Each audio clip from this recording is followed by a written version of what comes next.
trial that began 4 years after the murders. But even before the trial began, there were some shocking incidents, like this one.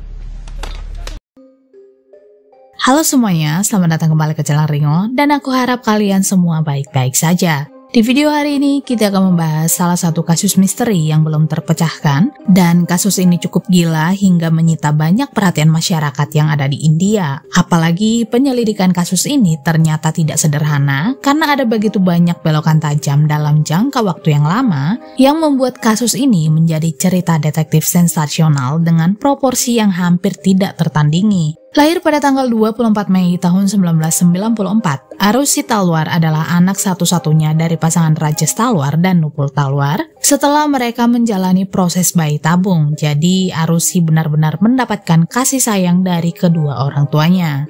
Sama-sama bekerja sebagai dokter gigi, keluarga ini sebenarnya cukup kaya. Bahkan mereka memiliki klinik gigi sendiri di sektor 27 Noida, bekerja di Rumah Sakit Fortis, tempat di mana Rajesh mengepalai Departemen Gigi, dan Rajesh juga mengajar di Fakultas Kedokteran Gigi di Greater Noida.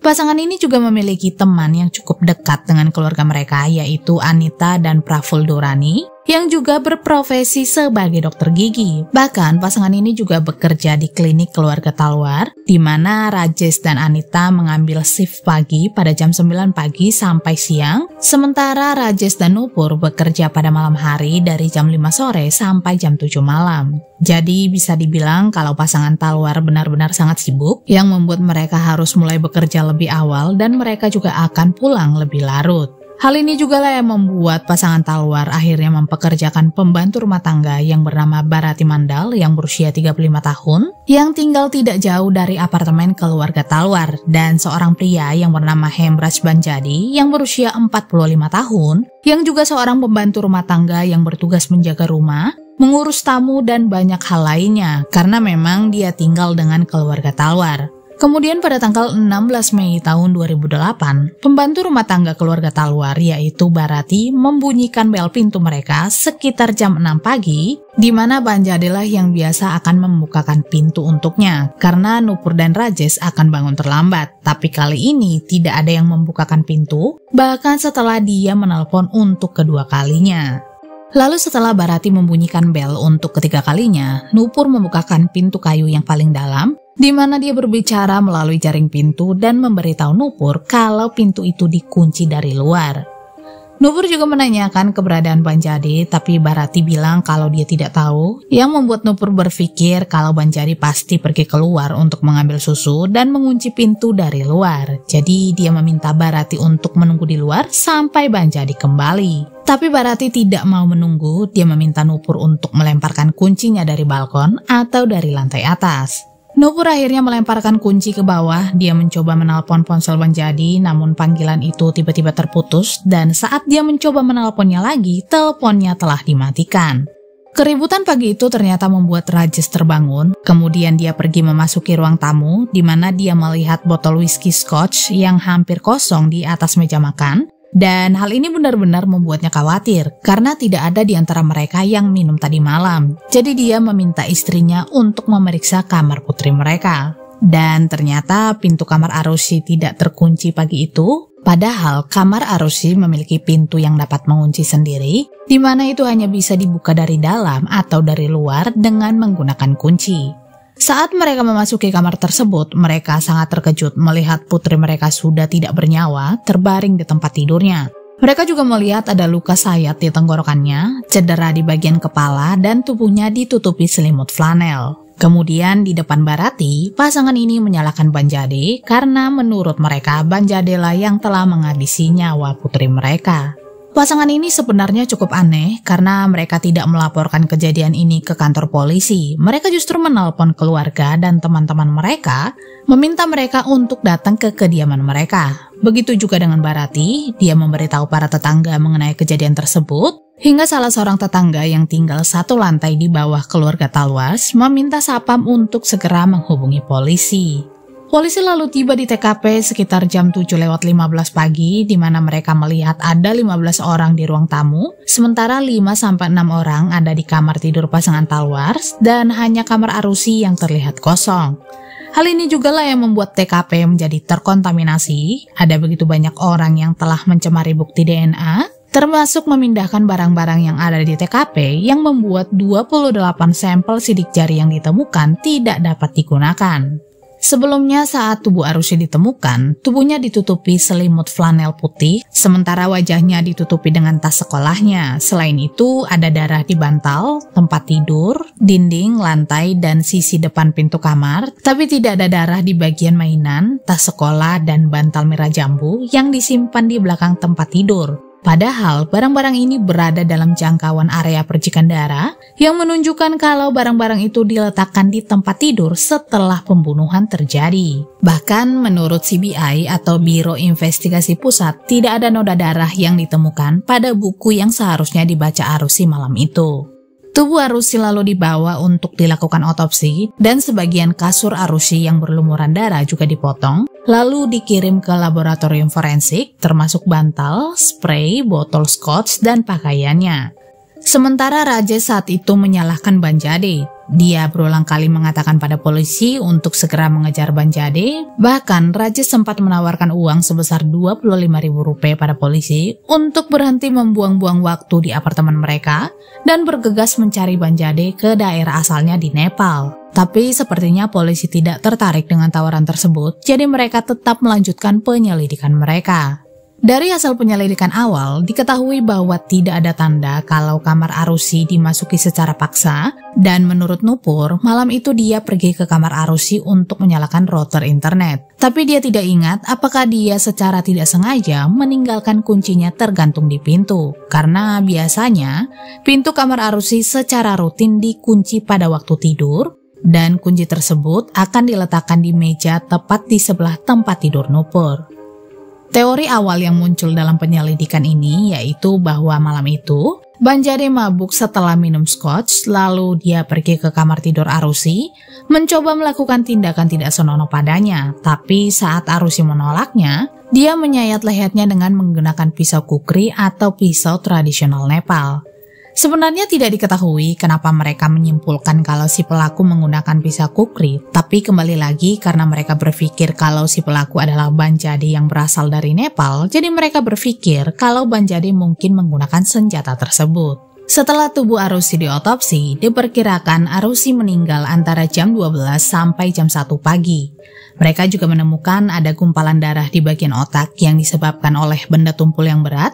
Ada luka di bagian dahi tepat di atas mata kiri, dan ditemukan juga luka sayatan di bagian leher. Tapi tidak ada semburan arteri, yang artinya luka ini terjadi setelah adanya luka tumpul. Setelah 4 jam dilakukan pemeriksaan, tubuh Arusi lalu dibawa kembali ke apartemen sekitar jam 1 siang, di mana tubuhnya diletakkan di atas lempengan es di ruang tamu, karena mereka ingin memperlambat proses pembusukan. Hingga pada jam 4 sore, tubuh Arusi dikremasi setelah didesak oleh para tetua keluarga, dan keluarga Talwar juga sebenarnya sudah mendapat izin dari polisi karena mereka memang tidak memerlukan pemeriksaan lebih lanjut lagi.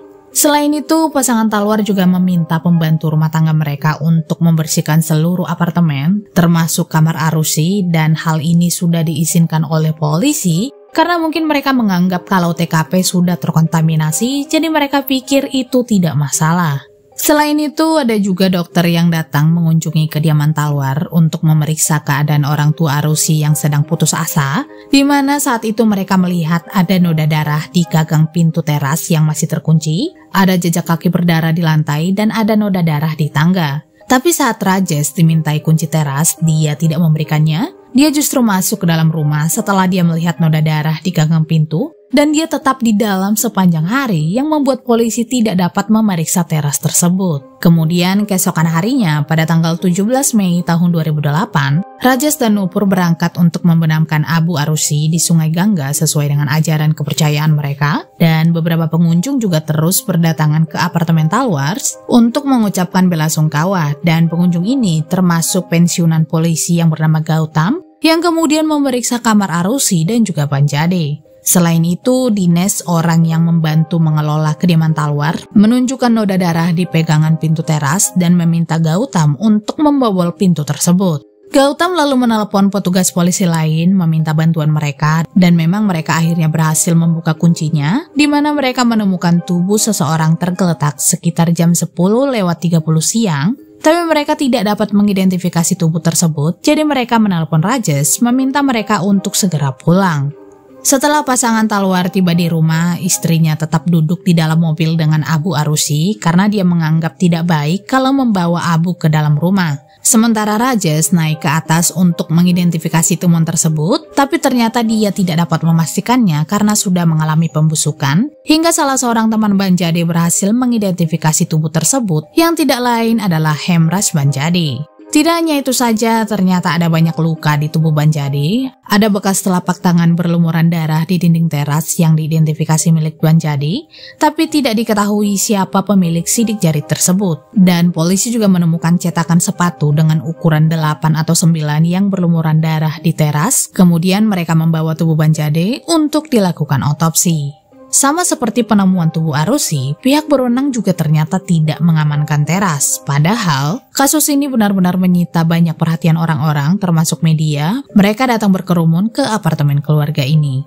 Dari hasil pemeriksaan, diketahui bahwa Banjadi diperkirakan meninggal antara jam 12 malam sampai jam 1 pagi di hari yang sama dengan Arusi. Bahkan mereka memiliki luka yang sama, termasuk luka di bagian leher, yang dipercaya dilakukan seorang profesional. Lalu diperkirakan, tubuh Banjadi diseret setidaknya 20 kaki di teras setelah kematiannya, karena terbukti ada jejak darah, ada memar di sikunya, dan sepertinya tubuh Banjadi diseret ke arah unit AC, dengan begitu tubuh Banjadi sulit untuk terlihat.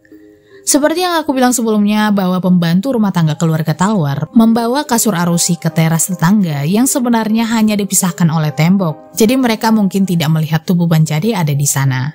Awalnya polisi berpikir bahwa setelah Banjadi meninggal, tubuhnya diseret ke teras dengan menggunakan spray. Tapi pada bulan Juni tahun 2008, tim penguji melaporkan bahwa mereka tidak menemukan noda darah Banjadi dimanapun kecuali di teras. Jadi mungkin darah yang ditemukan di tangga menuju teras pada tanggal 17 Mei tahun 2008 berasal dari kasur. Selain itu, dari hasil otopsi, diketahui juga bahwa di dalam perut Banjadi hanya terdapat 25 ml cairan, yang artinya dia belum makan malam. Padahal dia sudah menyajikan makan malam untuk dirinya sendiri sekitar jam 10 malam, dan bukti ini juga didukung oleh fakta bahwa makan malamnya ditemukan tidak tersentuh di dapur. Tempat tidurnya juga masih rapi, yang menandakan bahwa dia tidak tidur malam itu. Tidak hanya itu saja, ternyata noda darah yang ada di botol whisky Scotch dikonfirmasi milik Arusi dan Banjadi. Dan kalian perlu tahu kalau botol Scotch ini berasal dari minibar yang tersembunyi di balik panel kayu, yang artinya orang yang mengeluarkannya mengenal rumah itu dengan baik. Tapi setelah diperiksa, tidak ditemukan adanya sidik jari si pelaku.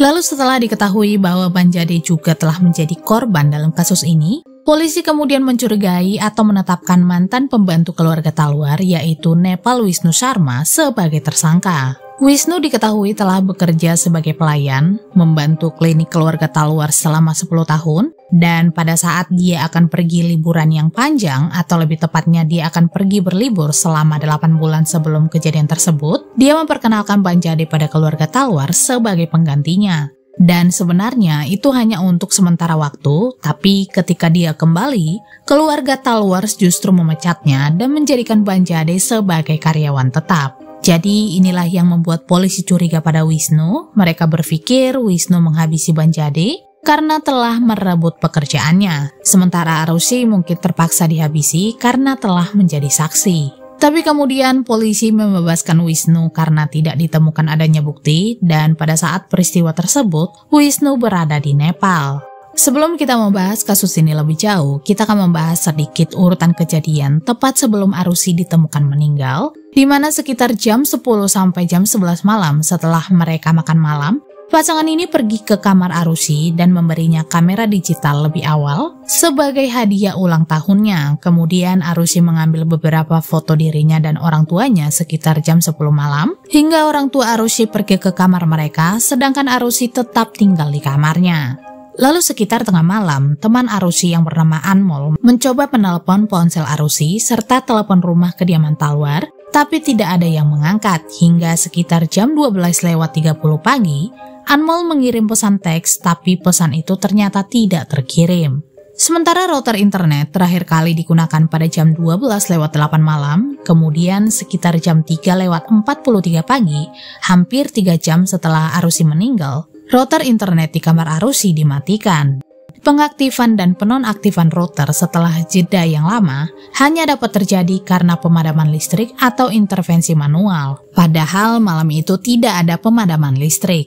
Selanjutnya router kembali dinyalakan pada jam 6:01 pagi, tapi router tersebut sempat dinyalakan dan dimatikan beberapa kali dengan jeda yang panjang sepanjang hari, termasuk pada saat polisi dan pengunjung hadir di apartemen. Jadi inilah yang membuat CBI menyimpulkan bahwa aktivitas router tidak dapat dijelaskan dan bukti ini tidak dapat diandalkan. Selain itu, ponsel Banjade ternyata tidak pernah ditemukan, sementara ponsel Arusi ditemukan oleh seseorang tepat beberapa hari setelah Arusi meninggal, tapi dia baru menggunakannya pada bulan Februari tahun 2009. Pihak kepolisian memang berhasil melacak ponsel tersebut, tapi karena ditemukan kalau mereka tidak memiliki niat buruk, mereka akhirnya dibebaskan, dan meskipun isi ponsel tersebut sudah dipulihkan, mereka tidak dapat menemukan apa-apa. Kalian juga perlu tahu bahwa setelah tubuh Banjade ditemukan, polisi sekarang menaruh kecurigaan mereka pada pasangan Talwar, yang tidak lain adalah orang tua Arusi Talwar, karena memang pasangan ini cukup mencurigakan. Dan sebenarnya rumah keluarga Talwar memiliki 2 set kunci. Satu set dipegang keluarga Talwar dan satu lagi dipegang oleh Banjade. Lalu pagi itu Nupur melemparkan kunci pada Barati, yang menurut Nupur itu adalah kunci yang dia pegang, karena dia tidak dapat menemukan kunci Banjade yang biasanya disimpan di bufet. Tapi yang menjadi pertanyaan, apakah kunci ini benar milik Nupur atau milik Banjade? Awalnya dalam laporan diketahui bahwa pintu tengah telah dikunci dari luar, dan jika kedua kunci ada di dalam dan kecurigaan polisi benar, maka pasangan Talwar bisa jadi mengunci pintu, lalu masuk ke dalam apartemen mereka melalui pintu kamar Banjade yang mereka kunci dari dalam untuk menyesatkan tim penyidik. Barati juga sempat bilang bahwa pagi itu dia mencoba mendorong gerbang terluar atau gerbang utama, tapi dia tidak dapat membukanya. Lalu setelah dia mendapatkan kunci dari Nupur, dia bisa membukanya hanya dengan mendorong pintu tersebut. Jadi hal inilah yang membuat CBI atau polisi berteori bahwa gerbang itu awalnya dikunci dari dalam, kemudian ketika Barati turun untuk mengambil kunci, Nupur datang ke lorong melalui kamar Banjade dan membukanya. Tapi kesaksian ini ternyata dibantah oleh Barati nantinya pada saat di persidangan dengan alasan bahwa dia telah memberikan pernyataan di bawah tekanan polisi atau CBI. Selain itu, Rajesh Umesh Sharma yang tidak lain adalah supir Rajesh turut hadir sebagai saksi yang menyatakan bahwa pintu pertama dapat dibuka dengan mendorongnya dengan sangat keras. Pernyataan yang diberikan pasangan Talwar juga sebenarnya berubah-ubah. Awalnya Nupur bilang sepertinya dia membiarkan kuncinya tergantung di slot pintu. Tapi kemudian Rajesh mengklaim dia telah mengunci kamar Arusi dari luar sekitar jam 11:30 malam dan dia lupa mengunci pintu kamarnya sendiri dari dalam, di mana seseorang bisa saja mencuri kunci kamar tidur Arusi dari dalam kamarnya. Sementara hasil otopsi tubuh Arusi, terutama bagian kelaminnya, diketahui bahwa selaput darahnya robek dan itu sudah lama. Tidak ditemukan adanya air mani, tidak ditemukan adanya tanda-tanda telah dilakukan tindakan tidak senonoh. Hal ini karena ada teori yang mengatakan bahwa Rajesh mungkin telah menangkap putrinya berhubungan intim atau dalam arti suka sama suka atau mungkin tidak dengan Banjade, dan Rajesh menghabisi mereka berdua demi kehormatan keluarganya. Selain itu, spray yang digunakan Arusi memiliki tanda lingkaran basah di bawah area panggulnya, tapi ini bukanlah urin, tidak ada tambalan basah di piyamanya, tidak ada urin atau cairan tubuh lainnya yang ditemukan di celana dalamnya. Pakaian bawah Arusi juga terlihat ditarik ke atas atau ke bawah yang membuat polisi atau CBI curiga kalau daerah panggulnya telah dibersihkan dan setelah itu piyamanya ditarik hingga pada tahun 2009 setelah sampel swab vagina ini dikirim ke laboratorium forensik CBI menyimpulkan bahwa sampel tersebut telah terkontaminasi dan tidak sengaja telah dirusak. Sementara untuk luka tumpul yang ditemukan diperkirakan menggunakan tongkat golf karena memiliki dimensi yang sama dengan luka di tubuh Arusi.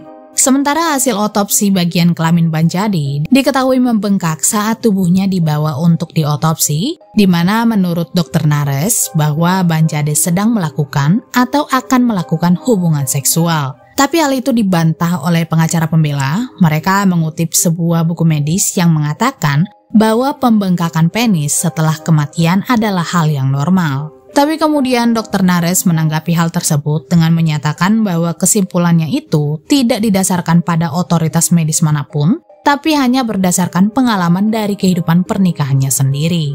Kemudian pada tanggal 23 Mei tahun 2008, pasangan Talwar akhirnya ditangkap, tapi kemudian mereka dibebaskan karena mereka telah menemukan tersangka baru yang tidak lain adalah asisten Talwars yang bekerja di klinik yang bernama Krishna Tadarai dan 2 pelayan yaitu Raj Kumar dan Vijay Mandal. Menurut pasangan Talwars, gagasan Arusi dan Banjadi memiliki hubungan dan perselingkuhan Rajesh ditanamkan oleh Krishna. Hal ini karena 2 hari sebelum Arusi meninggal, Rajesh telah menegur Tadarai karena membuat gips gigi yang salah, di mana hal ini membuat Tadarai sangat marah dan berniat akan membalas dendam pada Rajesh. Tapi meskipun sudah dilakukan berbagai tes, mereka tetap tidak memiliki bukti yang kuat, dan karena interogasi yang dilakukan tidak etis, ketiganya dibebaskan setelah tidak ada bukti nyata yang ditemukan.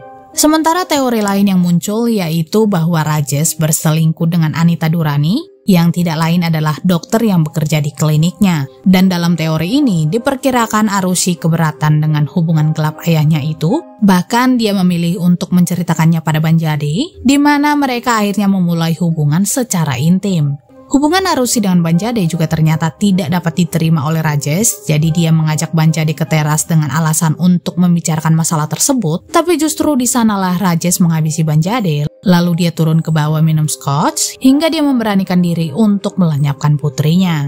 Teori ini benar-benar ramai dibicarakan dan banyak orang yang percaya, hanya saja tidak ada bukti apapun yang mendukung teori ini. Tidak ada DNA Banjadi ditemukan di kamar Arusi. Bahkan keluarga dari istri Banjadi menyatakan kalau mereka melihat Arusi sebagai seorang anak.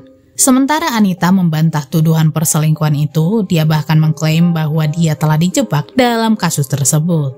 Selain itu, kalian juga perlu tahu bahwa pasangan Talwar mengklaim kalau malam itu mereka tidak mendengar apa-apa karena kebisingan yang dihasilkan oleh 2 AC di malam yang panas. Kamar pasangan itu memiliki AC jendela, sementara kamar Arusi memiliki AC split, dan tim penyidik memang sudah melakukan reka adegan seperti yang dikatakan oleh pasangan Talwar, di mana mereka menyimpulkan bahwa ada kemungkinan pasangan Talwar tidak dapat mendengar suara dari luar kamar mereka. Tapi meski begitu, pasangan ini tetap dijadikan tersangka hingga pada tanggal 25 November tahun 2013 setelah bertahun-tahun menjalani persidangan dan proses hukum. Rajesh dan Nupur Talwar dijatuhi hukuman penjara seumur hidup, tapi keputusan itu banyak dikritik karena didasarkan pada bukti yang tidak langsung dan tidak meyakinkan. Bahkan pasangan Talwar mencoba mengajukan banding ke pengadilan tinggi, di mana pengadilan akhirnya membatalkan putusan pengadilan pada tahun 2017 karena kurangnya bukti langsung dan tidak ada saksi mata. Selain itu, menurut mereka, CBI juga gagal memberikan motif yang kuat. Kasus ini tetap tidak terpecahkan secara hukum dan keluarga menuding CBI, polisi setempat, dan media telah merusak penyelidikan yang seharusnya membuat pembunuh putri mereka teridentifikasi. Lalu baik keluarga dan teman keluarga Talwars juga menuduh polisi telah menjebak pasangan Talwars untuk menutupi penyelidikan mereka yang gagal. Sementara CBI ternyata tidak puas dengan keputusan ini. Mereka merasa bahwa mereka telah berurusan dengan lingkungan yang sangat dimanipulasi dan langkanya kesempatan untuk mendapatkan bukti dari awal penyelidikan. Namun pada akhirnya, lebih dari 1 dekade setelah tubuh Arusi dan Banjadi ditemukan dalam pembunuhan yang mengejutkan Noida, India, kasus tersebut tetap tidak terpecahkan. Anyway, terima kasih banyak telah menonton video ini dan kalian juga bisa memberikan opini kalian di kolom komentar dan sampai jumpa di video selanjutnya.